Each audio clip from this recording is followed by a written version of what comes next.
গল্প আসনে আবার বিশ্ব সাহিত্য। গল্প আসনে আজকের গল্প গ্যাব্রিয়েল গার্সিয়া মার্কেজের লেখা মারিয়া দস প্রাজেরেস। অন্ত্যেষ্টিক্রিয়া সম্পাদনের পেশাদার প্রতিষ্ঠান থেকে লোকটি এমন যথাসময়ে এসে পড়ল, মারিয়া দস প্রাজেরেস তখনও বাথরোব ছাড়েননি। চুলগুলি আটা ছিল কুঞ্চিত করার ক্লিপ দিয়ে। যেটুকু সময় পেয়েছেন তাতে কানের পাশে একটা গোলাপ গুজে নিতে পেরেছেন কেবল। ওইটুকু করলেন যদি তাতে একটু আকর্ষণীয় দেখায় তাকে, কেননা নিজেকে তার মনে হচ্ছিল বিশ্রী দেখাচ্ছে। দরজা খুলে যখন দেখলেন যে এসেছে সে অন্ত্যেষ্টিক্রিয়া সম্পাদনের তথাকথিত কর্মচারীর মতো নয়, চেক জ্যাকেট আর নানা রঙের পাখির ছবিওয়ালা টাই পরা একটি নিরীহ যুবক সে, তখন নিজের চেহারার কথা মনে করে আরো বেশি আফসোস হলো তার। যুবকটির গায়ে ওভারকোট ছিল না। বার্সেলোনার বসন্তকে কিন্তু বিশ্বাস নেই। এর বায়ুতাড়িক তির্যক বৃষ্টির কথাও আগে থেকে কিচ্ছু বলা যায় না, এবং এই কারণেই শীত ঋতুর চেয়ে অনেক বেশি অস্বস্তিকর এই আবহাওয়া। মারিয়া দস প্রাজেরেস একসময়ে কতজনকেই তো সময় অসময় বিবেচনা না করে সাদরে গ্রহণ করেছেন, কিন্তু এখন তার ভারী বিহ্বল লাগলো। এমন কখনো হয়নি তার। এখন তার বয়স ঠিক ৭৬ এবং তার নিশ্চিত বিশ্বাস আগামী খ্রিস্টমাসের আগেই তিনি মারা যাবেন। তাহলেও তিনি দরজাটা বন্ধ করে দিচ্ছিলেন। অন্ত্যেষ্টিক্রিয়ার দায়িত্ব নিয়ে আসা লোকটিকে ১ মিনিট অপেক্ষা করতে বলবেন ভেবেছিলেন, যাতে ঠিকঠাক পোশাক পরে তৈরি হয়ে নিতে পারেন। কিন্তু তখনই তার মনে হলো দরজার বাইরে অন্ধকার জায়গাটিতে শীতে জমে যাবে ছেলেটি। তিনি তাকে ভিতরে ডেকে নিলেন। মাফ করবেন, আমি ঠিক তৈরি নই, তিনি বললেন। কিন্তু আমি তো কাতালোনিয়ায় আছি ৫০ বছরেরও বেশি হবে। এর আগে কাউকে কখনো এমন সময় মতো আসতে দেখিনি। একটু কৃত্রিম ও বিশুদ্ধ কাতালান ভাষায় কথাকটি বললেন তিনি, যদিও ভুলে যাওয়া পর্তুগিজ ভাষার রেশটুকু ছিল তার কথায়। বয়স হয়েছে, চুল কুঞ্চিত করার ধাতু জিনিসগুলিও পড়েছেন, তবু তিনি একজন তন্নি সতেজ মুলাটা রমণী। চুলগুলি যদিও এখন দড়ির মতো রুক্ষ এবং চোখ দুটি নিষ্করুণ হলদে, অনেক দিন হলো পুরুষের প্রতি আকর্ষণ হারিয়েছেন তিনি। রাস্তায় আলোয় লোকটির চোখে ধাঁধা লেগেছিল। দেখতে পাচ্ছিল না, সে কিছু বলল না। পাটের তৈরি পাপোশে জুতোর তলা ঘষে নিল, তারপর আনত ভঙ্গিতে তার হাতে চুমু খেল। আমাদের সময়কার পুরুষেরা এমন করতেন। শিলাবৃষ্টির মতো তীব্র হাসি হেসে মারিয়া দস প্রাজেরেস বললেন, তারপরে বললেন, বসুন। যে কাজে এসেছে সে কাজে নতুন হলেও মানুষটির জানা ছিল যে সকাল ৮টায় এমন সানন্দ স্বাগত সম্ভাষণ একেবারে আশাতীত, বিশেষ করে তেমন হৃদয়হীনা বৃদ্ধার কাছ থেকে তো নিশ্চয়ই। প্রথম দর্শনে যাকে মনে হয়েছিল আমেরিকাস থেকে পালিয়ে এসেছে পাগলি কোনো, তাই সে দরজা থেকে এক পা দূরে দাঁড়িয়ে থাকলো। বুঝতে পারছিল না কি বলবে। মারিয়া দস প্রাজেরেস তখন জানালায় ভেলভেটের ভারী পর্দাগুলো ঠেলে সরিয়ে দিচ্ছিলেন। এপ্রিলের ক্ষীণ আলো এবার নিপুণভাবে সাজানো ঘরের সমস্ত কোণে পৌঁছে গেল। ঘরটিকে মনে হলো মহার্ঘ প্রাচীন জিনিস বিক্রেতার প্রদর্শনী কক্ষ, বসবার ঘর নয়। ঘরের জিনিসগুলি প্রতিদিনের ব্যবহারের জিনিস, প্রয়োজনের বেশিও নেই কমও নেই। প্রত্যেকটি তার যোগ্য জায়গায় এমন নির্ভুল সুরুচির সঙ্গে সাজানো যে এর চেয়ে সুন্দর ব্যবস্থাপনা হয় না, এমনকি বার্সেলোনার মতো প্রাচীন ও বিশিষ্ট শহরেও না। মাফ করবেন, সে বলল, আমি ভুল জায়গায় এসেছি। তা যদি হতো, তিনি বললেন, কিন্তু মৃত্যু তো ভুল করে না। বিক্রয়ের দায়িত্ব নিয়ে আসা যুবকটি তখন খাবার ঘরের টেবিলের উপরে একখানি নকশা আঁকা কাগজ মেলে দিল। তাতে এমন অসংখ্য ভাঁজ যে মনে হচ্ছিল ওটি জলপথের প্রয়োজনীয় কোনো মানচিত্র। কাগজটিতে নানা রঙের ছক কাটা, প্রত্যেকটি রঙিন ছকে রঙিন ক্রুশ চিহ্ন ও সংখ্যা লেখা, এমনই অসংখ্য ক্রুশ চিহ্ন ও সংখ্যা। মারিয়া দস প্রজারেস দেখলেন বিশাল মন্তজুইক কবরখানার পূর্ণাঙ্গ মানচিত্র সেটি। বহুদিন আগেকার এক আতঙ্কের স্মৃতি মনে ভেসে উঠল তার, অক্টোবরের বৃষ্টিতে মানাউসের কবরখানার স্মৃতি। নামহীন কবরগুলোর মধ্যে টেপিরেরা জলকাদা ছিটোচ্ছে, অভিযাত্রীদের স্মৃতিস্তম্ভেও, যাদের জানালা ফ্লোরেন্সের রঙিন ছবিওয়ালা কাঁচ দিয়ে তৈরি। একদিন সকালে, তখন তিনি খুব ছোট একটি মেয়ে, অ্যামাজনের বন্যায় চারিদিক বিভৎস জলায় পরিণত হয়েছে। মেয়েটি দেখেছিল তাদের বাড়ির উঠোনে যত ভাঙা কফিন ভাসছে, কফিনের ফাটা ফুটো দিয়ে ছেঁড়া কাপড়ের টুকরো, মৃতের মাথার চুল বেরিয়ে আছে।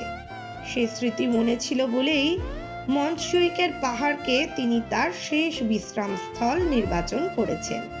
খুব কাছে ছিল, অনেক বেশি চেনা ছিল সানগার ভাসিওর ছোট কবরখানাটি, সেটিকে নয়। আমি এমন একটা জায়গা চাই যেখানে কখনো বন্যা হবে না, তিনি বললেন। বেশ, তাহলে এইখানে, যুবকটি বলল, ম্যাপের মধ্যে জায়গাটিকে একটি নির্দেশক কাঠি দিয়ে দেখিয়ে। কাঠিটি ভাঁজ করা যায়, ওটি যে ফাউন্টেন পেনের মতো করে জামার পকেটে রেখেছিল। বলল, পৃথিবীর কোনো মহাসাগরই এত উঁচুতে উঠতে পারবে না। মারিয়া ম্যাপের রঙিন ও টুকরো কবর ক্ষেত্রগুলি মন দিয়ে দেখতে থাকলেন। অবশেষে প্রধান প্রবেশদ্বারটি চোখে পড়ল তার, এবং পাশাপাশি স্থাপিত অভিন্ন রকমের অনামা কবর তিনটিও। এখানে গৃহযুদ্ধে নিহত বুয়েনা ভেন্তুরা দুররাতি এবং অপর দুই সন্ত্রাসবাদী নেতাকে সমাধি দেওয়া হয়েছিল। প্রতি রাত্রে কে বা কারা এসে সাদা পাথরের উপরে তাদের নাম লিখে দিত, কখনো পেন্সিল দিয়ে, কখনো রং, কখনো বা কাঠ কয়লা দিয়ে, আবার কখনো ভুরু আঁকার পেন্সিল দিয়ে বা নেইল পলিশ দিয়ে। আর প্রত্যেক সকালে পাহারাওয়ালা তা মুছে দিত, যাতে কেউ না জানতে পারে কোন নির্বাক পাথরের নিচে কে শুয়ে আছে। মারিয়া দুররাতির শবযাত্রায় গিয়েছিলেন। সেটি ছিল বার্সেলোনার সবচেয়ে বেদনাদায়ক ও বিক্ষুব্ধ শবযাত্রা। তার ইচ্ছে হলো এই সমাধিটির কাছেই কোথাও হবে তার শেষ বিশ্রামস্থল, কিন্তু তেমনটি পাওয়া গেল। তখন সম্ভবপর ব্যবস্থাটি মেনে নিলেন তিনি, কিন্তু একটা শর্ত। তিনি বললেন, আপনি ওই ডাক বাক্সের মতো দেখতে পঞ্চবার্ষিকী কুঠুরি যেখানে, সেগুলো আমাকে কবর দেবার ব্যবস্থা করবেন না যেন। তারপরে তার মনে হলো কি বললে ঠিক হয়, সেই কথা বলেই তিনি তার বক্তব্য শেষ করলেন। বললেন, আমাকে শুইয়ে কবর দিতে হবে। আসলে কি হয়েছিল, মৃত্যুর আগেই দাম দিয়ে কিনে রাখা যায় এমন সমাধি ব্যবস্থার বিজ্ঞাপন পড়েছিল প্রচুর, এবং উত্তরে সাড়াও পাওয়া গিয়েছিল। ফলে নানা কথা রটাচ্ছিল লোকে, রটাচ্ছিল যে জায়গা বাঁচাবার জন্য এরা দাঁড় করিয়ে কবর দেয়। এ কারণেই ভয় পেয়েছিলেন মারিয়া, এবং তাই তার ওই সাবধানতা। শুনে দারিদ্র প্রাপ্ত যুবকটি বলতে শুরু করলেন যেন মুখস্থ বলছে, বহুবার আবৃত্তি করেছে। তবে বাহুল্য বর্জন করে সংক্ষেপে সে বুঝিয়ে দিলে যে ওসব গল্প কথা, কিস্তিতে শোধ করা যাবে এবং মৃত্যুর আগেই কিনে রাখা যাবে নতুন এই সমাধি ব্যবস্থাকে। হেয় করার জন্য এ হলো চিরাচরিত প্রথার অন্ত্যেষ্টি ব্যবস্থাপকদের দুষ্ট বুদ্ধির তৈরি ডাহা মিথ্যে। সে যখন কথা বলছিল দরজায় আস্তে ধাক্কা দিল কে, 3 বার, এবং স্পষ্ট। একটু অনিশ্চয়তা বোধ করে যুবকটি থামলো, কিন্তু মারিয়া ইঙ্গিত করলেন বলে যেতে। বললেন, কেউ না, নই এসেছে। যুবকটি যেখানে শেষ করেছিল সেখান থেকে শুরু করলো। তার ব্যাখ্যায় সন্তুষ্ট হলেন মারিয়া। তবু দরজা খুলবার আগে তিনি চাইলেন মানাউসের সেই কিংবদন্তিতে পরিণত হওয়া বন্যার পর থেকে বহু বছর ধরে যে চিন্তাটা তার মনের মধ্যে, তার হৃদয়ের সবচেয়ে গভীর ও অন্তরঙ্গ অনুপুঙ্খে দানা বেঁধেছে, তার শেষ মীমাংসা করে নেবেন বলে। আমি বলতে চাইছিলাম, তিনি বললেন, আমি এমন একটা জায়গা খুঁজছি যেখানে মাটির তলায় শুয়ে থাকতে পারবো, বন্যার ভয় থাকবে না, সম্ভব হলে গ্রীষ্মে যেখানে ছায়া দেবে আর সেখান থেকে কিছুকাল পরেই আমাকে তুলে জঞ্জালের মধ্যে ছুঁড়ে ফেলে দেবে না, বলে তিনি সামনের দরজাটা খুলে দিলেন। একটা ছোট কুকুর জলে সপসপে ভিজে গিয়েছে, ভিতরে ঢুকলো। নেড়ি কুকুরের মতো তার চেহারাটি, বাড়ির কোনো কিছুর সঙ্গেই মেলে না। আশেপাশে প্রাতঃভ্রমণ সেরে তিনি ফিরছেন, এসেই হঠাৎ ভীষণ উত্তেজিত হয়ে হাঙ্গামা বাঁধিয়ে দিল। টেবিলের উপরে লাফিয়ে উঠল, খ্যাপার মতো ঘেউ ঘেউ শুরু করলো। কর্দমাক্ত থাবা দুটি কবরখানার মানচিত্রের দফা প্রায় রফা করেছিল, কিন্তু গৃহস্বামিনীর এক দৃষ্টিপাতে সব হুটোপুটি স্তব্ধ হলো। নই, তিনি ডাকলেন। বাইফ কাদি আঁকি। তার কণ্ঠস্বরের একটি পর্দাও ওঠেনি। প্রাণীটি সংকুচিত হয়ে পিছনে সরে গেল। সবাই তাকালো তার দিকে এবং জল জলে দুফোঁটা চোখের জল তার চোয়াল বেয়ে গড়িয়ে পড়ল। মারিয়া তখন আবার দৃষ্টি ফেরালেন বিক্রয়কারীর দিকে। দেখলেন তাকে কেমন অপ্রস্তুত দেখাচ্ছে। এ কি? সে চেঁচিয়ে উঠেছে। ও কাঁদছিল। আসলে এমন সময়ে এখানে কাউকে আসতে দেখে ও ঘাবড়ে গেছে। মারিয়া নিচু গলায় ক্ষমা চেয়ে বললেন, ও যখন বাড়ি ফেরে মানুষের চেয়ে অনেক ভদ্র থাকে। ও কেবল আপনাকে দেখেই অন্যরকম করছে লক্ষ্য করলাম। কিন্তু ও কাঁদছিল কেন? যুবকটি প্রশ্ন করল। তারপরে সে বুঝতে পারলো ভদ্রতার শর্ত সে ভঙ্গ করেছে। মুখ লাল করে ক্ষমা চাইল, বলল, মাফ করবেন, এমন আমি কখনো দেখিনি, চলচ্চিত্রেও নয়। সেখানে সব কুকুরই পারে কাঁদতে, তিনি বললেন, কিন্তু ওদের প্রভুরা তা শেখাবেন না। সারা জীবন ওদের এমন সব জিনিস শেখাবেন যা ওদের ক্ষতি করবে। নির্দিষ্ট জায়গায় নির্দিষ্ট কাজকর্ম করতে শেখাবেন, বাধার সময় প্লেট থেকে খেতে শেখাবেন, তবু যাতে ওরা আনন্দ পাবে, যা ওদের পক্ষে স্বাভাবিক, তা শেখাবেন না। হ্যাঁ, কি বলছিলাম আমরা? তাদের কথা প্রায় শেষ হয়েছিল। গ্রীষ্মে গাছের ছায়া থাকবে এমন জায়গা পাওয়া গেল না। মেনে নিতে হলো, কেননা সমাধিস্থলের যে কটি জায়গায় ছায়া থাকবে সেগুলো সেনাবাহিনীর বড় কর্তাদের জন্য আগে থেকে সংরক্ষিত। তাছাড়া আগে থেকে টাকা জমা দিয়ে কম দামে কেনার সুবিধা তিনি পেয়েছেন। অন্য কোনো শর্ত বা সুবিধের প্রশ্ন সেই জন্যেই ওঠে না। কথাবার্তা শেষ হলে যুবকটি কাগজপত্র গুছিয়ে তার ব্রিফকেসে রেখে তবেই তার আগে নয় ঘরের দিকে নিবিষ্টভাবে চেয়ে দেখল। গৃহসজ্জা ও তার সৌন্দর্যে এমন মোহসঞ্চারী জাদু যে রোমাঞ্চ হলো তার। মারিয়ার দিকে তাকালো সে, যেন এই প্রথমবার। একটা অনুচিত প্রশ্ন জিজ্ঞাসা করব, সে বলল। যুবকটিকে তিনি তখন দরজা পর্যন্ত এগিয়ে দিচ্ছেন। নিশ্চয়, শুধু আমার বয়সটা বাদ দিয়ে, তিনি বললেন। আমি কারুর বাড়িতে গেলে তাদের জিনিসপত্র দেখেই ধরে নিতে পারি কি তাদের জীবিকা, কিন্তু সত্যি বলতে এখানে পারছি না। কি আপনার জীবিকা? হাসিতে ফেটে পড়ে মারিয়া বললেন, আমি বাছা বার বনিতা। কেন, আমাকে আর সেরকম দেখায় না? বিক্রয়কারী যুবকটি লাল হয়ে উঠে বলল, আমি দুঃখিত। মারিয়া বললেন, আমারই বেশি দুঃখিত হওয়ার কথা। দরজায় মাথা ঠুকে যাচ্ছিল ছেলেটির। মারিয়া তার হাত ধরে ফেললেন। সাবধান, আমাকে ঠিকঠাক কবর দেবার আগে নিজের মাথাটি ভাঙবেন না।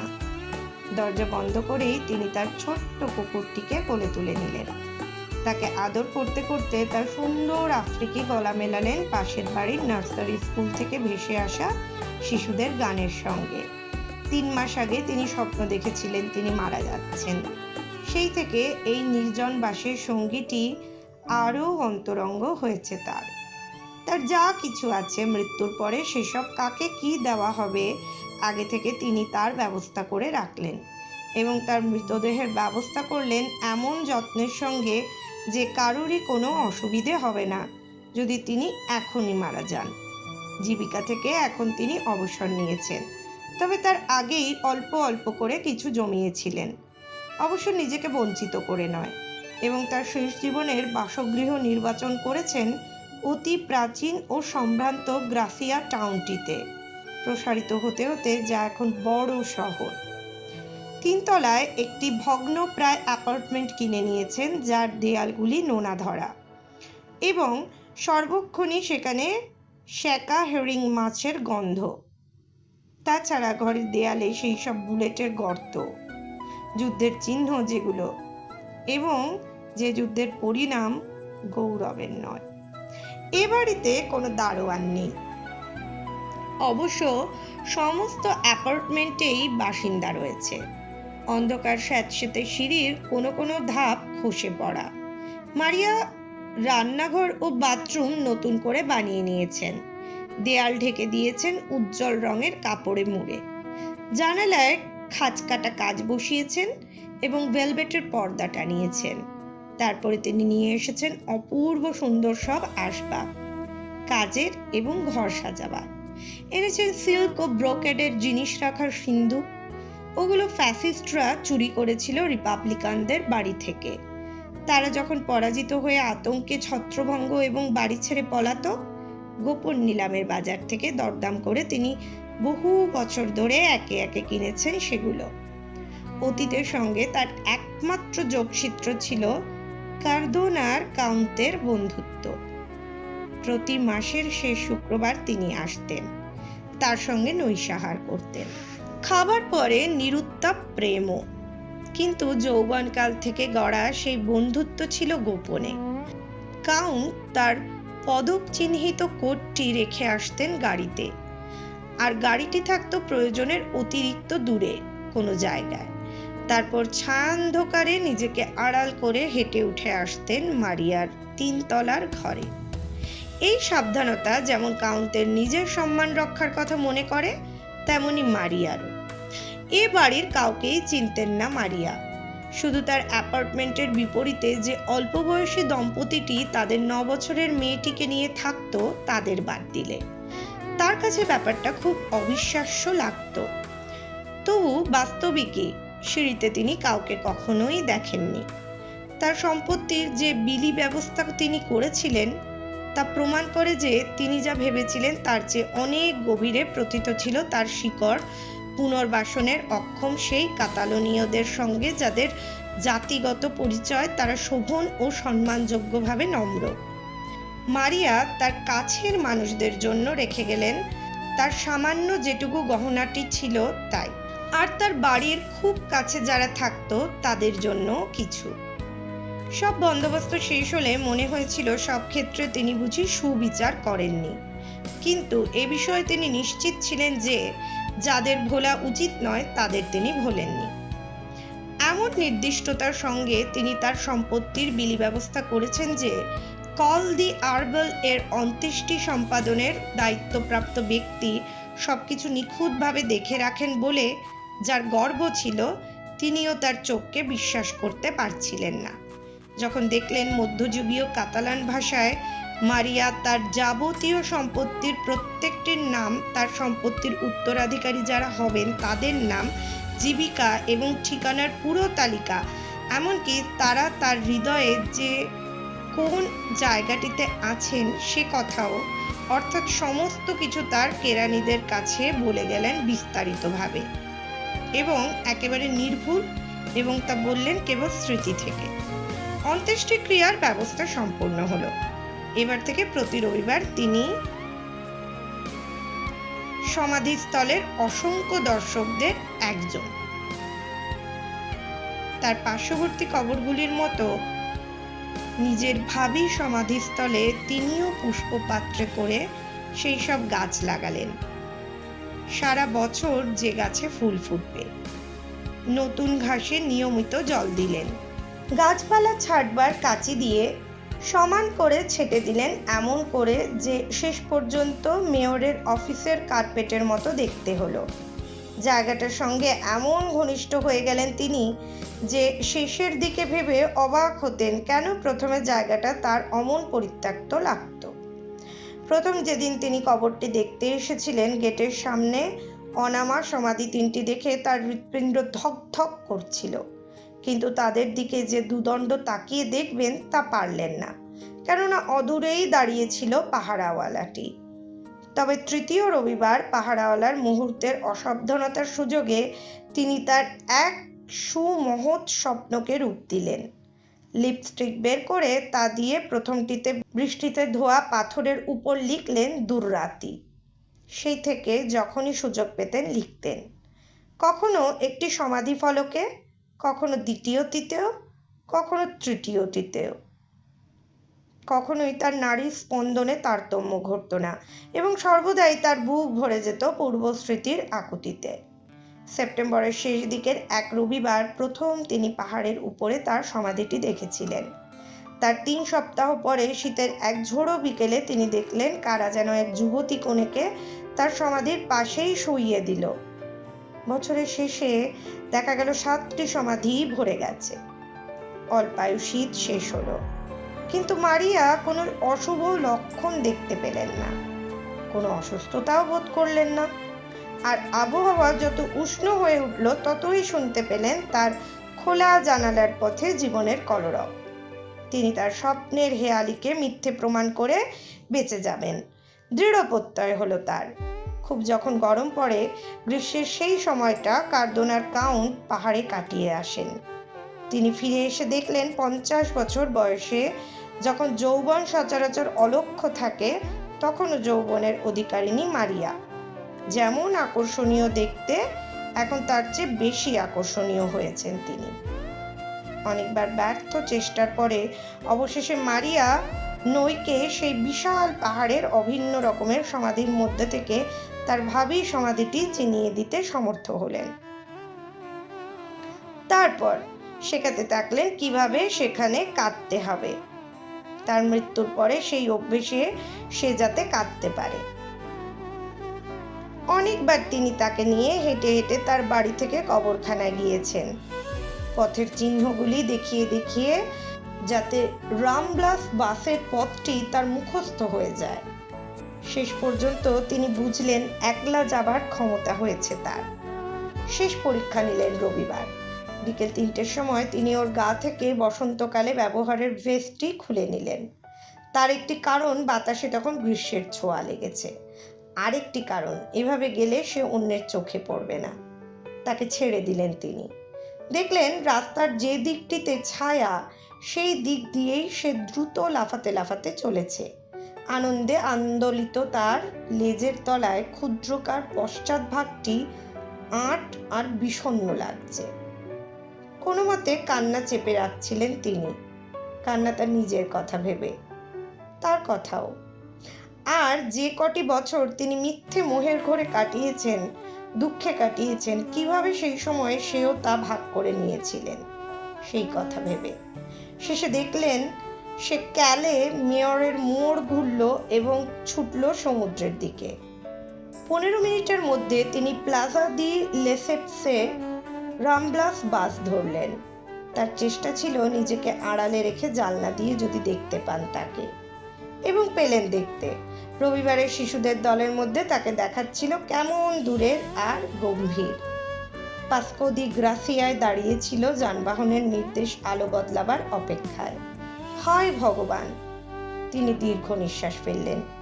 কি নিঃসঙ্গ দেখাচ্ছে ওকে। মন্সুইকের প্রচন্ড রৌদ্রে দাঁড়িয়ে প্রায় 2 ঘন্টা তাকে তার জন্য অপেক্ষা করতে হলো। যেসব রবিবারের কথা প্রায় বিস্তৃত, সেই রবিবারগুলিতে সে শোক সন্তপ্ত মানুষদের তিনি দেখেছিলেন। তাদের নমস্কার জানালেন, যদিও তিনি তাদের যে ঠিক চিনতে পেরেছিলেন তা নয়। কেমন করে চিনবেন? প্রথম যখন তাদের দেখেছিলেন তারপরে এতদিন কেটেছে। তারা এখন আর শোকের পোশাক পরে নেই, কাঁদছেও না। সমাধির উপরে যখন ফুল রাখছিল, লোকান্তরিত মানুষটির কথা তাদের মনে পড়ছিল কি? কিছুক্ষণ পরে তারা যখন সকলে চলে গেছে, তিনি শোক জ্ঞাপক একটি শব্দ শুনলেন।